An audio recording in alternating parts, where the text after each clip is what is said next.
I'm really happy to invite Jessica to come and tell us about her experience at LSE.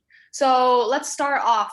Jessica, can you please briefly introduce yourself, like where you are graduated from and your IB score and that. Oh, okay, sure. Hi everyone. I'm Jess. I graduated from Dulwich Shanghai Pudong in June 2019, and I'm going to be graduating from the London School of Economics in June 2022. So I'm studying law at LSE, and I've just finished my second year. So I'll be starting my last year in September. In terms of my IB score, I got a 43 overall with a 766 at higher level. So at higher level, I did English Lit, which is what I got my 7 in, and maths and history. Great. So then I'll start with a really general question. So what inspired you to enter law school? Or like why did you suddenly realize that you want to study law? Yeah, that's a good question. I think part of it was the influence of the IB. Because the IB subjects are so wide ranging, unlike A levels, where you can kind of specialize more in certain subjects. The IB makes you do all different kinds of subjects. And I just thought I found that I enjoyed a lot of them. As you can tell from my higher levels, I did both math and English. I kind of enjoyed a variety of subjects. So I thought that law was a pretty good intersection between the maybe like traditional sciences of like biology and maths and the more humanities side of history and English. And it was probably also influenced by my extracurriculars as well. So in high school, I did a lot of debate, MUN, and I feel like a career in law and a degree in law kind of the skills complement each other very well. So I knew that law was probably the right subject for me. Great. I think you were also a founder of Law Society in Dulwich. So can you tell us more about that? So I figured that once I realized that I wanted to go into law for university, I really wanted to kind of learn more about it and gain some more experience whilst in high school to kind of prepare myself for what university would bring. But at the time, Dulwich didn't have anything that was specifically law based. So a friend of mine, we kind of came together to start this law society, and we had weekly meetings where we would discuss current affairs, current legal news. And I think it really helped me now because the same skills that we applied back then when thinking about things to do with the law happening in the news, I'm still using those skills now in my day to day life in my course. So it was a really helpful opportunity.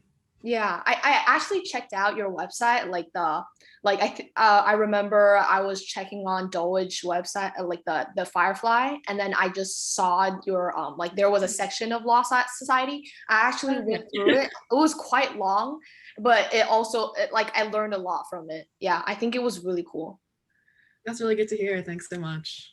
Yeah. So LSE, as we know, it's part of the Russell Group, so it has the third lowest acceptance rate out of all the Russell groups. So what do you think are the aspects that LSE admission officers are looking for in a personal statement or just an application in general?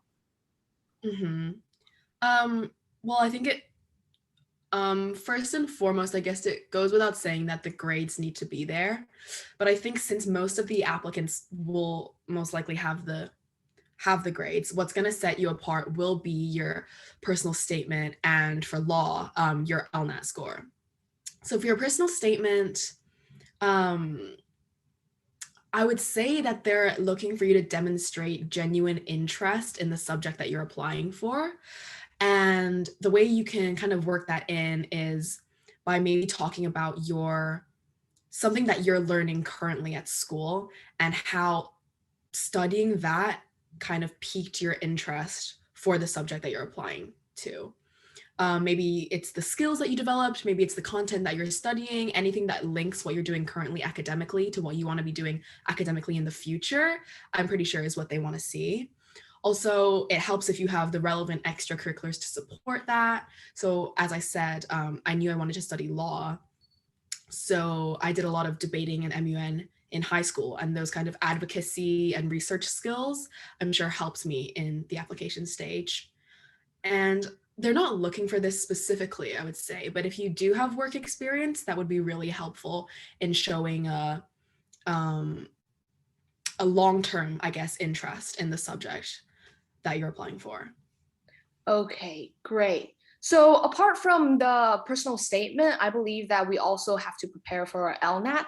So how did you prepare for LNAT? Can you give us any tips on that and how like you take the whole test?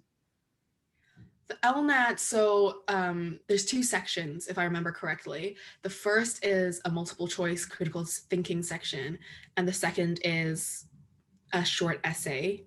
LSE actually only looks at the first half. So they only look at the score that you get in the multiple choice questions.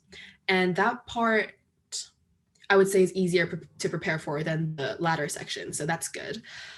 What I personally did, and what I think most of my peers did, was get these books. There are these LNAT books that essentially are just composed of a series of different practice questions for the multiple choice ones. Um, and I'm pretty sure you can find practice tests online as well. Since it's not content based, it's nothing that you have to memorize, it's more skills based. These, I think, practice is the best way to do well for critical thinking tests like the LNAT. Yeah. So it's like a bit like SAT, ACT, that kind of thing. I didn't do either of those, so I can't really speak Okay, on that. got it. So so then do you think reading like current affairs on like UK, US or China will help you to write the LNAT, like the composition, like the essay For part? the essay, for Yeah. the essay part, I would say maybe yeah.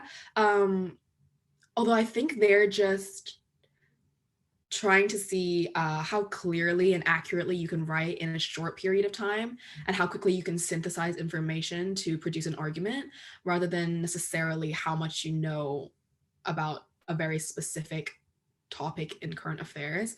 But of course, it wouldn't hurt to, read the news on the UK or, recent business news on the Financial Times, that kind of thing.